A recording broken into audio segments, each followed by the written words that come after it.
مرحبا، خليني اعرفكم على شخص كلش قديم. شوف هاي الجمجمة والنصف الهيكل العظمي مالتها، هاي اسمها لوسي. هاي بشكل او باخر تعتبر قرايبنا بس شوية من بعيد. هاي لوسي مشهورة جدا بالتاريخ العلمي لان تعتبر اقدم هيكل عظمي عثروا عليه لبشر يمشي منتصب القامة. زين لوسي شو وقت عاشت وين عاشت؟ لقوها باثيوبيا ويقولون عاشت قبل 3.2 مليون سنة. وقف، هذا الرقم شو عباره على كيتشي؟ هذا بالنسبه لي سوالي صدمه، خلاني 24 ساعه قاعد افكر وصافن واقول شنو هاي؟ اذا لوسي عمرها اكثر من 3 مليون سنه، اذا اكو كائنات شبيهه بالبشر عاشت اكثر من 3 ملايين سنه، ليش الحضارات ظهرت متاخره جدا؟ ليش الزراعه والمدن والكتابه، المعابد والقوانين كلها طلعت باخر فصل بالقصه؟ يعني احنا تقريبا عندنا اكثر من 3 ملايين سنه الكائنات تمشي وتصيد وتاكل وتعيش، بس الحضاره بمعناها المعروف طلعت الفتره كلش قصيره بالنسبه لهاي السنين، لان الزراعه تقريبا بدت قبل 12000 سنه، ليش ما زرعوا قبل هذا الوقت؟ والكتابه في بلاد ما بين النهرين ظهرت قبل تقريبا 5000 سنه. انت دخت وما جاي تفتهم جاي اقول لك، حتى تتخيل الارقام راح اوصف لك وصف. تخيل وياي انه هاي 3.2 مليون سنه كلها مثل يوم واحد، يعني تقريبا من 3.2 مليون سنه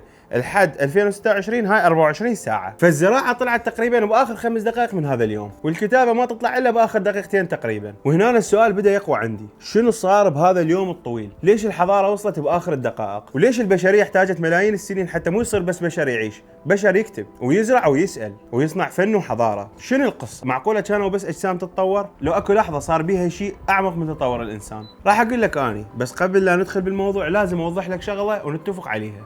هاي الحلقه مو فتوى دينيه ولا محاضره احياء وتاريخ، ولا راح تطلع وياي بجواب نهائي، لان لو عندي هاي الاجوبه اخلي علماء الاحياء والفقهاء يروحون يقعدون ببيوتهم ويسدون كتبهم ويعزون ويروحون ينامون.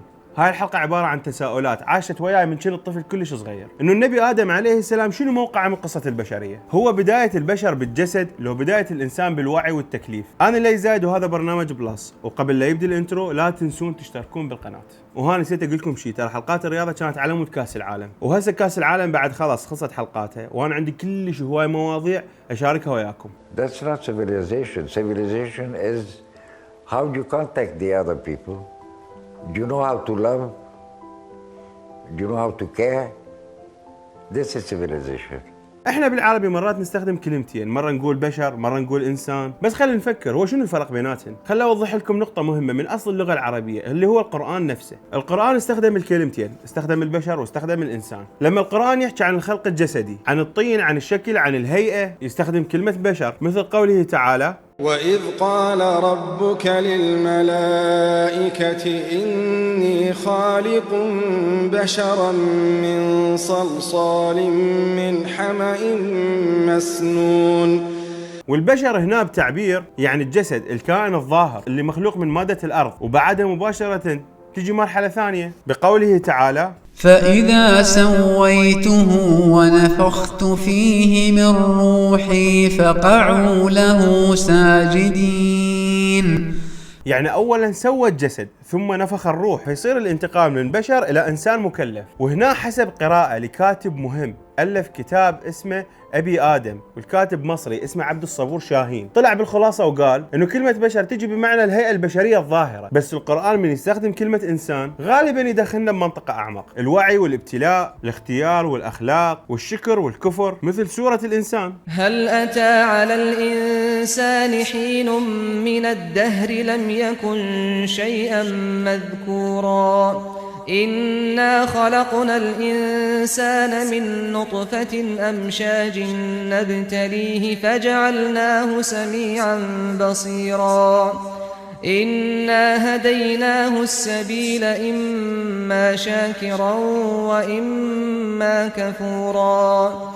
تلاحظ هنا هو ما خلق بس جسد، اكو ابتلاء واكو سمع وبصر، اكو هدايه الطريق واكو الشكر واكو الكفر، يعني دخلنا بمنطقه الانسان المسؤول، يعني مو مجرد كائن حي. ونطلع بخلاصه هاي القراءه ونقول انه البشر هو الكائن من حيث الجسد والهيئه، والانسان هو الكائن من حيث الوعي والتكليف والمسؤوليه. يعني باختصار اكثر، يعني كل انسان بشر بس مو كل بشر انسان. البشر شكل الجسم، نوع كائن حي يمشي على رجلين وياكل ويشرب ويتكاثر، بس الانسان عنده وعي وعنده ضمير، مسؤوليه واختيار، ويعرف الخطأ ويعرف التوبة. يعني قبل النبي آدم عليه السلام كانت اكو كائنات شبيهة بالبشر او انواع مختلفة من البشر تعيش وتتحرك وتصنع ادوات، بس النبي آدم عليه السلام يمثل لحظة مختلفة، لحظة نفخ الروح، لحظة الوعي الاخلاقي، لحظة المسؤولية، لحظة انه الكائن ما عاد يعيش، الكائن قام يسأل ليش وشنو الصح وشنو الغلط ومنو خلقني وشنو مصيري. هنا الإنسان ما يعود مجرد جسم يمشي، يصير كائن يعرف إنه هو جاي يمشي، وهذا فرق كلش كبير. يعني بتشبيه بسيط، قبل كانت البشرية أجهزة شغالة، بس النبي آدم عليه السلام هي اللحظة اللي نزل بها النظام كامل. وإذا أنت كنت من الجينزي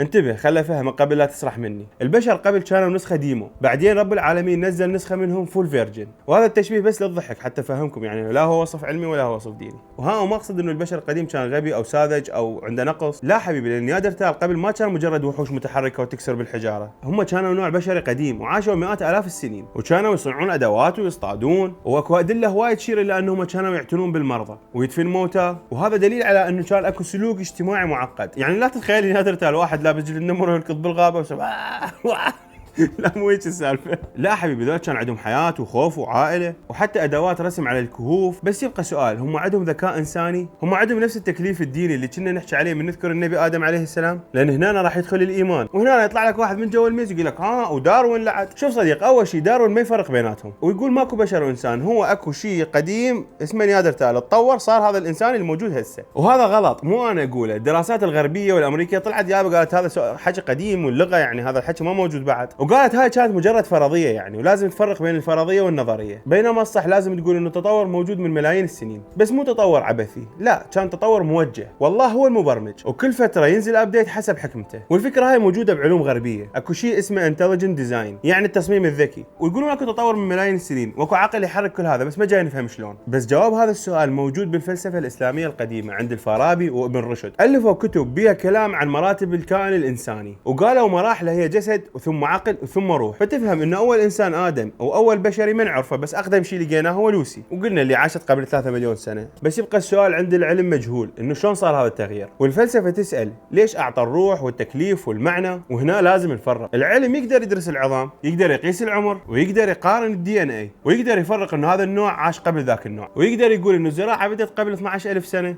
والكتابة بدأت قبل 5000 سنة، وقدر يعرف ان لوسي عمرها 3 مليون سنة. بس العلم بحياته ما راح يقدر يفسر الروح او يقدر يعرف شنو هي الروح، وما يقدر يخلي الضمير تحت المجهر، وما راح يقدر بالمعادلة مالته الرياضية يقول لك يابا بفلان سنة نزل التكليف، لان موضوع التكليف شيء فلسفي ديني مو عظام متحف. لما تاخذ الموضوع من جانب ديني يصير فكرة ادم فكرة مختلفة، والدين يعرف الجواب ان النبي ادم اقدم ام لوسي، لان لو تبحث عن اقدم عظم راح تلقى شجرة كلش كبيرة ومعقدة، لان هي اصلا لوسي مو انسان عاقل مثلنا، هي نوع قديم من اشباه البشر، وحتى مكانها بشجرة النسب البشري يعني مو بهالبساطة، هي مو جدتنا ولا ببيتنا المباشرة، وانما هي واحدة من العائلة الواسعة كلش من اصول البشر. فيعني مو تروح تجيب لوسي تقول يا الله هاي ام البشرية، لا لوسي اقرب لك من هاي اللي تشوفها بالعرس وما تعرفها، وامك تقول لك سلم عليها هاي قرايبنا. انت تعرف هواي دراسات تقول انه نياندرتال لحق على الانسان، وعرفوا هذا الشيء من خلال الدي ان اي مال نياندرتال والدي ان اي مال البشر الحديث، ولقوا اكو نسبة بسيطة من الدي ان اي مال نياندرتال موجود بينا. تعرف شنو هذا معناه؟ هذا معناه احتمال انه نياندرتال والانسان الحديث احتمال صار بيناتهم اختلاط والزاوجة. خلينا نرجع هسه شوي للنبي ادم، وقلنا بالقران ادم مو مجرد جسم،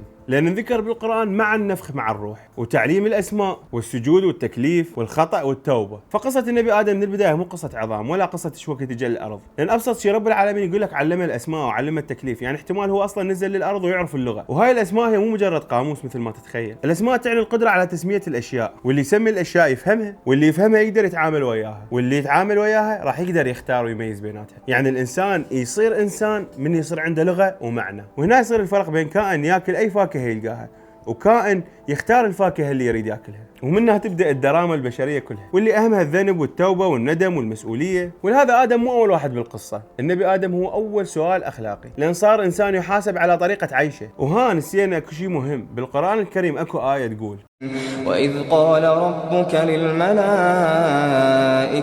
إني جاعل في الأرض خليفة قالوا أتجعل فيها من يفسد فيها ويسفك الدماء ونحن نسبح بحمدك ونقدس لك قال إني أعلم ما لا تعلمون. يعني شنو؟ يعني اكو مخلوقات قبل ادم عاشت بالارض، بس احنا المشكله عندنا بتفسير الامور، لان طبعا اكو ناس تحب المعارك، تقول له خلينا نفرق بين العلم والمعنى، يقول لك لا اما انت دارويني ملحد لو انت ضد العلم، مثل ما راح يسوونها بيها بالتعليقات. بس خلي اقول لك قبل لا تستعجل، الحياه مو اتجاهين فقط، وربك يقول لك فكر، لان اصلا اكو مساحه للتفكير. اكو ناس مؤمنه تقول انه الكائنات تغيرت عبر الزمن بس ترفض انه فكره الوجود بدون غايه، واكو ناس مختصه بالعلم تدرس التطور بدون ما تفهم شنو الروح اصلا. يعني مو اي شخص يحكي بالتطور يريد يلغي ادم، ومو اي شخص يؤمن بادم لازم يلغي كل عظمه وكل حفريه. القضيه اعمق بهواي والله، القضيه بها اسئله كلش هواي ما لها جواب. ومنها السؤال اللي بدينا بيه، ليش الحضاره ظهرت متاخره؟ يا ليش زايد من انت طفل تركض ورا هذا السؤال.